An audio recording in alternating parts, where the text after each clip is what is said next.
Welcome to Smart Physics.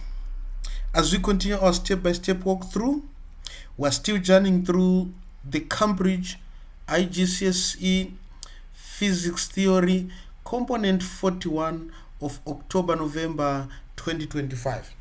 In this particular video, I'm zeroing in on question number 9. So let's quickly delve into it. Question number 9, I'll read. Describe the structure of an atom of helium-4, mass number 4 and atomic number 2. So you are required to know that helium-4, atomic number 2, like any other atom, consists of a nucleus which has 2 protons and 2 neutrons. Outside the nucleus, we have one energy level or orbit where 2 electrons orbit around the nucleus. So the ideal answer expected of you was a helium-4 atom has a nucleus. So identifying the nucleus, it's method mark 1, containing the constituencies 2 protons and 2 neutrons. This is method mark 1. It has a nucleus and its constituencies protons and neutrons. 2 electrons orbit around the nucleus in a single shell. The number of electrons is equal to number of protons, so this becomes method mark 1 to give us a total of 1, 2, 3. Now we have 3 out of 3. We mentioned the nucleus, its constituencies, and the number of electrons and their location.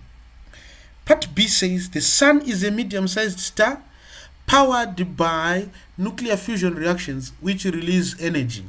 State what happens during nuclear fusion reactions which form helium.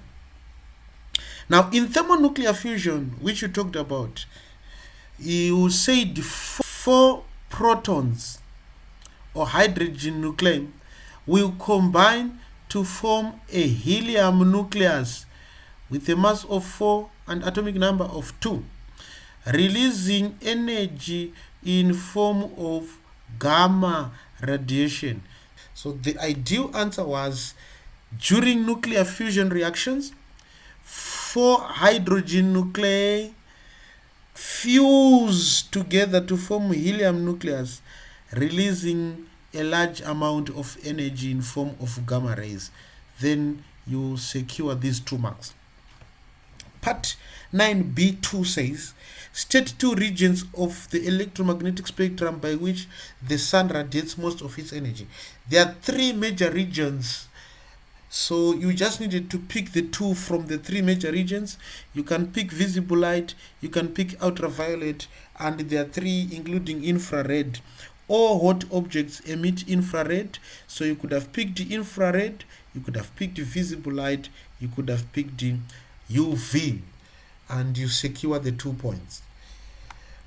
Part C, describe what happens to a star when most of its fuel in the center has been converted to helium.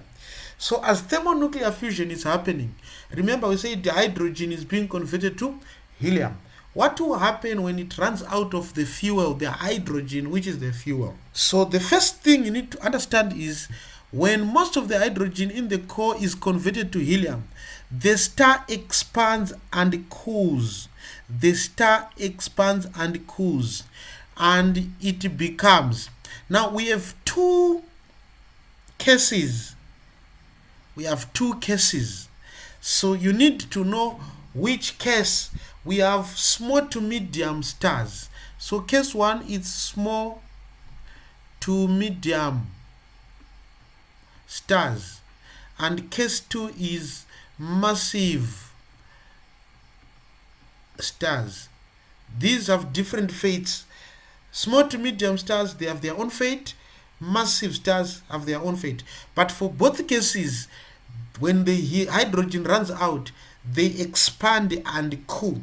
Then small to medium stars, they form red giant. So this is mark number 1. Then this is mark number 2 for those who decided to go the small to medium stars. If you want to talk about massive stars, you say they form red supergiants. You don't need both of them, since there are just 2 marks. So 1 mark comes from talking about its expansion and cooling.